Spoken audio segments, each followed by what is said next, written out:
You ask Tiger to calculate.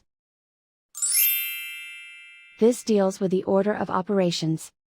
The final result is 683. Let's solve it step by step. Calculate any addition or subtraction, from left to right.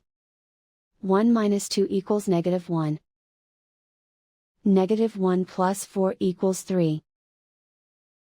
3 minus 8 equals negative 5.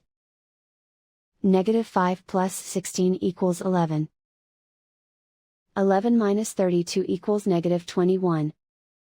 Negative 21 plus 64 equals 43.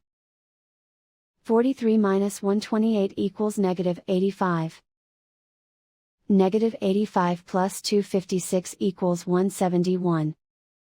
171 minus 512 equals negative 341.